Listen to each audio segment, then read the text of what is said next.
In a bustling town on the outskirts of a growing African city, there lived a young man named Mark. He was a dedicated student, always with his nose buried in books or tapping away on his laptop. Despite his busy academic life, Mark's heart was captured by a vibrant and beautiful woman named Lucy. Lucy was the life of every party, her laughter infectious and her dance moves legendary. She turned heads wherever she went, and Mark couldn't believe his luck when she agreed to go on a date with him. Their courtship was a whirlwind of passion and excitement. One balmy evening, as they sat on a park bench watching the sun set, Mark turned to Lucy and said, "I can't imagine my life without you. Will you marry me?" Lucy's eyes sparkled as she replied, "Yes, 1,000 times yes." Their joy was palpable, but not everyone shared their enthusiasm. Mark's mother, a wise woman named Mrs. Johnson, called her son to her small home the next day. As they sat in her cozy living room, the walls adorned with family photos, she expressed her concerns. "My son," Mrs. Johnson said, her voice gentle but firm, "I fear you are rushing into this marriage. You are still a student. Perhaps you should wait until your studies are complete." Mark shook his head, his phone buzzing with loving messages from Lucy. "Mother, our love cannot wait. We will make it work. Lucy understands the importance of my studies." Mrs. Johnson sighed, her eyes filled with worry. "Love is beautiful, my child, but it does not pay bills or write your exams. Are you sure you're ready for this responsibility?" "I am, Mother," Mark insisted, his voice full of youthful confidence. "Lucy and I will support each other. We'll build a wonderful life together." Despite the reservations of their families, Mark and Lucy forged ahead with their plans. They had a small but joyous wedding ceremony, with friends and family gathered to witness their union. As they exchanged vows, their faces glowed with love and hope for the future. Little did they know that their hasty decision would soon test the strength of their young love, bringing challenges they had never anticipated. As the honeymoon phase faded, the reality of married life began to set in for Mark and Lucy. Their small apartment, once a love nest, now felt cramped and chaotic. Mark's textbooks and laptop occupied every available surface, while Lucy's party outfits and makeup spilled out of the closet. One evening, Mark sat at their tiny dining table, his face illuminated by the glow of his laptop screen as he worked on an important assignment. The sound of Lucy's phone pinging with messages broke his concentration. "Lucy, could you please turn down the volume on your phone?" Mark asked, trying to keep the frustration out of his voice. Lucy, sprawled on their bed scrolling through social media, barely looked up. "Oh, sorry. I'm just making plans with the girls for tonight." Mark's brow furrowed. "Tonight? But I thought we were going to have dinner together. I've barely seen you all week." Lucy sat up, her face a mixture of guilt and defiance. "Mark, come on. We're married, not dead. I need to have some fun too." As days turned into weeks, their conflicting priorities became more apparent. Mark would often return home from late-night study sessions to find the apartment empty, with Lucy out partying with her friends. One particularly stressful morning, Mark woke up to the sound of their baby son, JJ, crying. He reached over to Lucy's side of the bed, only to find it empty and cold. Groggily, he got up and made his way to JJ's crib. As he soothed the crying infant, he heard the front door open. Lucy stumbled in, her hair disheveled and her eyes bleary. "Where were you?" Mark asked, exasperation clear in his voice. Lucy leaned against the doorframe, her words slightly slurred. "Out with friends. Can't I have a life?" Mark bounced JJ in his arms, trying to calm both the baby and himself. "Lucy, we have responsibilities now. JJ needs us. I need you. We can't keep living like we're still single." Lucy's face hardened. "I didn't sign up to be trapped at home all the time. I'm young, Mark. I want to enjoy my life." As JJ's cries subsided, the silence between Mark and Lucy grew heavier. The challenges of balancing their new roles as parents, Mark's studies, and Lucy's desire for freedom were beginning to take their toll on their young marriage. Little did they know, more difficulties lay ahead, threatening to push their relationship to its breaking point. As the weeks passed, Mark and Lucy's struggles intensified. To help manage their household and care for JJ, they had hired a young woman named Grace as a maid. Grace was diligent and caring, often going above and beyond her duties to keep the house in order and look after JJ. One afternoon, Mark returned home early from his classes to find Lucy lounging on the couch, scrolling through her smartphone, while Grace was busy preparing dinner and tending to JJ. "Lucy," Mark said, his voice tight with frustration, "why is Grace doing everything while you're just sitting there?" Lucy looked up, annoyed. "That's what we pay her for, isn't it? Besides, I've had a long day." Mark shook his head in disbelief. "A long day doing what? We agreed you'd help out more with JJ and the house." Their argument escalated, with voices rising and accusations flying. Grace, uncomfortable with the tension, quietly slipped into the kitchen with JJ. Later that evening, after Lucy had gone out again, Mark made a difficult decision. He approached Grace, who was cleaning up after dinner. "Grace," he said softly, "I'm sorry, but I think we won't be needing your services anymore." Grace looked surprised and a bit hurt. "Have I done something wrong, sir?" Mark quickly shook his head. "No, not at all.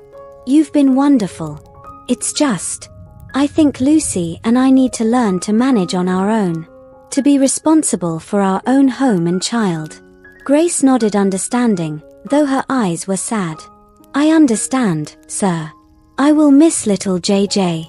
The next morning, when Lucy woke up to find Grace gone, she was furious. "Why did you send her away?" Lucy demanded, her voice rising. "How am I supposed to manage everything now?" Mark stood his ground. "We don't need help, Lucy. We can take care of our own child and our own home. It's time we grew up and took responsibility." Lucy glared at him, then stormed out of the room, leaving Mark alone with a crying JJ. As he picked up his son, Mark whispered, "Don't worry, little one. We'll figure this out." But even as he said the words, Mark couldn't shake the feeling that he had just made their already difficult situation even more challenging. The real test of their marriage and their ability to parent was only just beginning.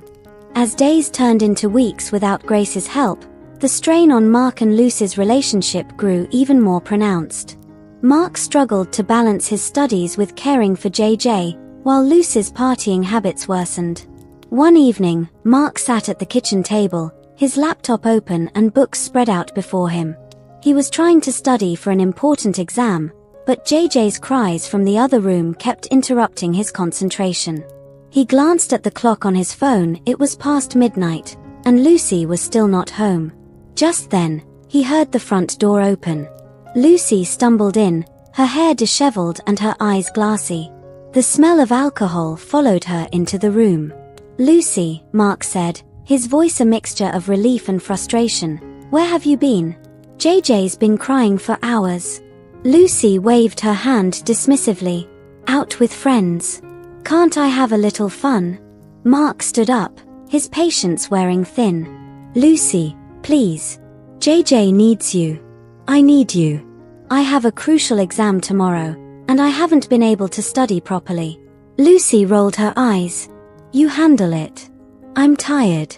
She started to walk towards their bedroom, but Mark gently grabbed her arm. "Lucy, please. I'm begging you. Can you just take care of JJ for a while? I really need to focus on my studies." For a moment, Lucy's eyes softened. She looked at Mark, then towards JJ's room where the baby's cries could still be heard. But then her expression hardened again. "I said I'm tired," she snapped, pulling her arm away. "You wanted to be a father so badly, so be one." With that, she stormed off to their bedroom, slamming the door behind her. Mark stood in the kitchen, feeling utterly defeated.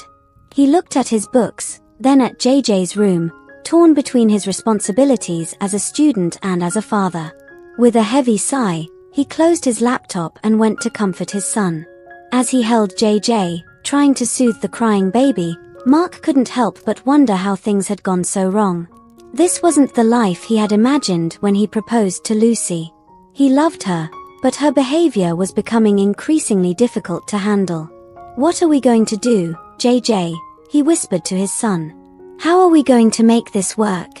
But as the night wore on and JJ finally fell asleep in his arms, Mark knew that something had to change. He couldn't keep going on like this, torn between his studies and his family, with a wife who seemed to care more about partying than their child. The question was, what could he do to fix it? The next morning dawned bright and early, but Mark felt anything but refreshed. He had spent most of the night tending to JJ and trying to cram for his exam in between the baby's feedings and diaper changes. As he hurried to get ready for his test, he glanced at Lucy, still fast asleep in their bed.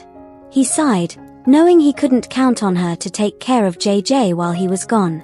"Lucy," he said, gently shaking her shoulder. "Lucy, wake up. I have to go for my test. Can you please look after JJ?" Lucy groaned and pulled the covers over her head. "Leave me alone. I have a headache." Mark checked his watch, panic rising in his chest. He was running out of time. Quickly, he packed JJ's diaper bag and scooped up the sleeping baby. "I'll have to take him with me," Mark muttered, more to himself than to Lucy. As he rushed out the door, he fumbled with his smartphone, trying to call his mother. No answer. He tried his sister next, then a few friends, but no one was available on such short notice. Mark arrived at the university, JJ in his arms and diaper bag slung over his shoulder. He approached his professor, Dr. Williams, with a look of desperation. "Dr. Williams," Mark said, his voice strained, "I'm so sorry, but I couldn't find anyone to watch my son. Is there any way?" Dr. Williams looked at Mark, then at the sleeping JJ, his expression a mix of sympathy and concern. "Mark, you know I can't allow a baby in the exam hall. It would disrupt the other students." Mark's heart sank. "But sir, this test is crucial for my grade. I can't miss it." Dr. Williams sighed, then seemed to come to a decision. "Wait here," he said. A few minutes later, he returned with a teaching assistant. "Sarah here has agreed to watch your son during the exam. But Mark, this can't happen again. You need to sort out your childcare situation." Relieved but embarrassed, Mark handed JJ over to Sarah. "Thank you so much. I'll be as quick as I can." As he settled into his seat for the exam, Mark's mind was racing. How had his life come to this?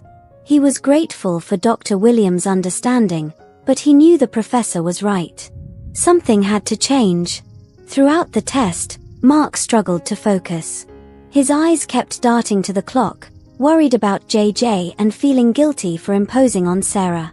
When he finally finished and rushed out to reclaim his son, he found JJ happily cooing in Sarah's arms. "Thank you again," Mark said as he took JJ back. "I don't know what I would have done without your help." Sarah smiled kindly. "It's no problem. He's a sweet baby. But Mark, if you ever need help again, don't hesitate to ask.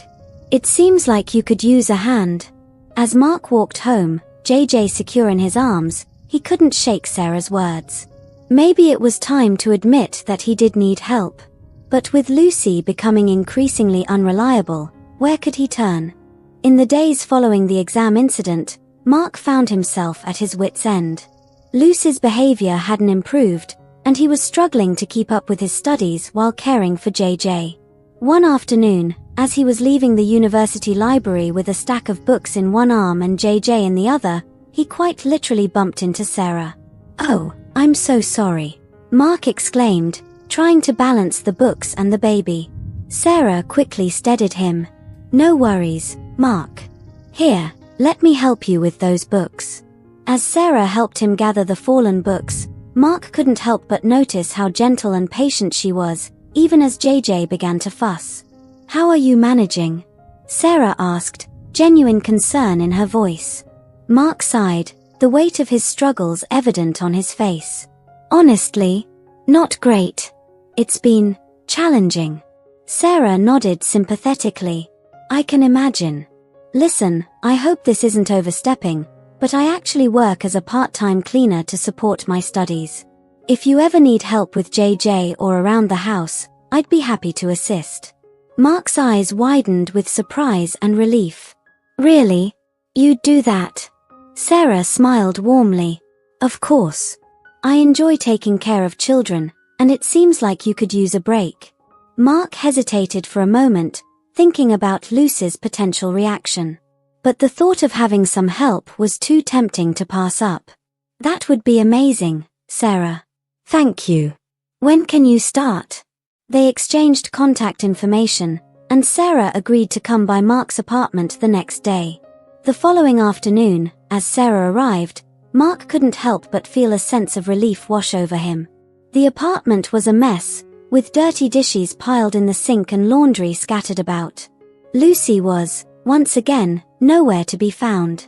"I'm so sorry about the mess," Mark said, embarrassed. Sarah waved off his apology. "Don't worry about it. That's what I'm here for.